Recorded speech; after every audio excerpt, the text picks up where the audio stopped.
Okay, law of universal gravitation क्या है?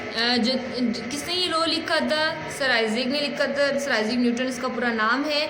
किस साल में लिखा था? 1686 में इसने ये लॉ राइट किया था। सही है।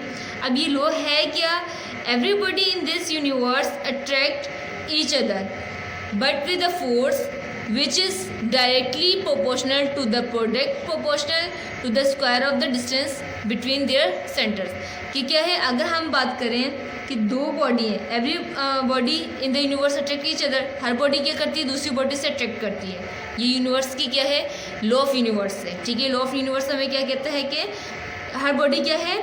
दूसरी बॉडी से क्या करती है? अट्रैक्ट करती है। ठीक है, विद अ फोर्स, ज़ाहिर सी बात है कोई फोर्स होगी विच इज़, वो फोर्स कितनी होगी? Which is directly proportional to the product of their masses, कि कितनी वो भारी है, कितना वजन है, उस हिसाब से वो क्या है? अट्रैक्ट कर रही हैं।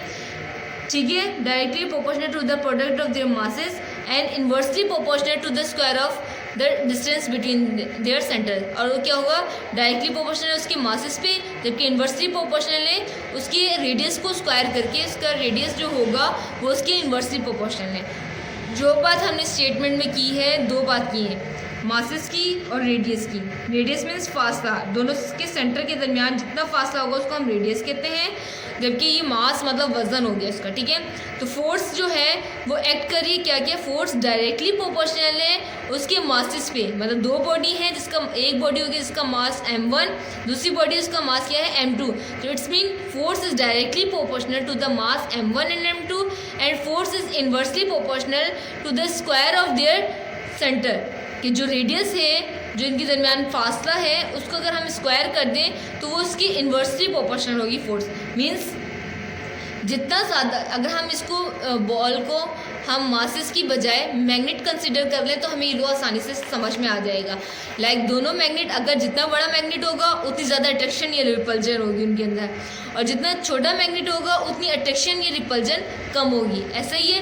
तो इट्स मीन फोर्स क्या करेगी? डायरेक्टली प्रोपोर्शनल है उनके मासेस पे, कि जितना जितना बड़ा मास होगा उतनी आपस में क्या होगी? उनके फासले क्या होंगे?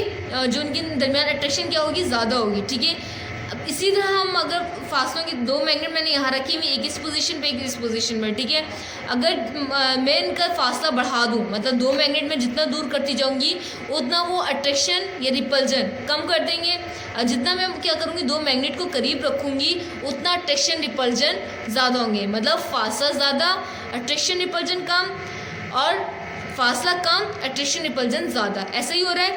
तो ये हम लोग इसको अगर हम मैग्नेट के हिसाब से समझ लें तो आसानी से समझ में आता है। और ये एक्सप्रेशन की जो मैंने बात बोली है, ये एक्सप्रेशन के वाइज किस तरह लिखा जाएगा? वो इस तरह लिखा जाएगा जो इक्वेशन नंबर 1 इक्वेशन नंबर 2 में दिया गया है। ठीक है, अब मैं क्या करती हूँ? कंबाइन इक्वेशन नंबर 1 2, क्योंकि सेम साइड है, सेम साइड को मैं 1 टाइम लिखूंगी। इन दोनों को मैं कंबाइन कैसे करूँगी कि m1 m2 क्या होगा?